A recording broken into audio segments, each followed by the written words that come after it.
waxaa goordhow furmay shirka wadatashiga qaran ee arrimaha doorashooyinka kadib markii ra'iisul wasaaraha xukuumadda federaalk ee Soomaaliya uu qadka telefoonka kula hadlay madaxweynaha Hirshabelle oo horey u qaadacay shirkan. madaxweyne Cali Gudlaawe ayaa ku qancay ka qaybgalka shirka isagoo qayb kaga noqday aaladda fogaan aragga ee Zoom-ka. Rooble ayaa raaligelin buuxda ka siiyay hogaamiyaha Hirshabelle tabashadii uu ka qabay ka qaybgalka shirka. afayeenka xukuumadda federaalk ee Soomaaliya Maxamed Ibraahim Macalimo ayaa warbaahinta u sheegay in madaxda qaybta ka golaha wadatashiga qaranka ay si weyn u la fuguri doonaan inta shirkan uu socdo muddadii bilka ahayd iyo waxyaabihii uu qabsoomay. bismillaahi raxmaani raxiim.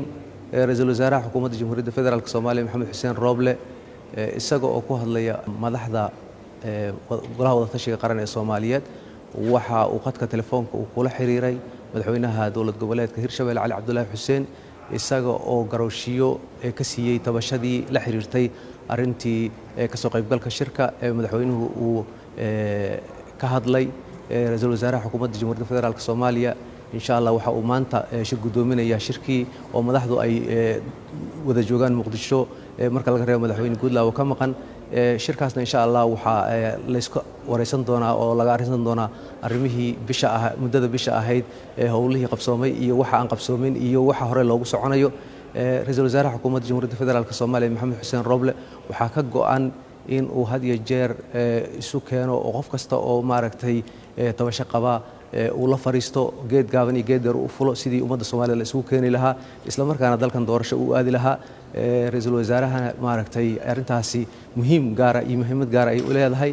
aan rajaynaynaa in shirkaasi wax wanaagsan ay ka soo baxaan ummadda Soomaaliyeedna ay madaxda dowlad goboleedyada kala ah Jubbaland, Puntland, Galmudug, Koonfur Galbeed iyo gudoomiyaha gobolka Banaadir ayaa iyagu fadhiya halka uu shirka garwadeenka ka yahay ra'iisul wasaaraha uu ka soconayo. madaxweynaha Hirshabelle ayaa horey u qaadacay shirkan iyadoo war ka soo baxay xafiiskiisa lagu sheegay in aan lagala tashan qabsoomidda shirkan oo la tilmaamay in muhiimad gaar ah uu xambaarsan yahay arrimaha doorashooyinka.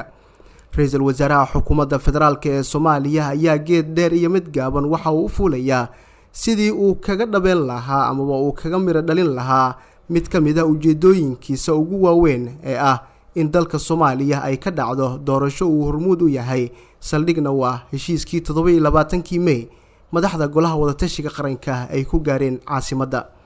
Zakariya Axmed Muuse TV Hirshabelle Muqdisho.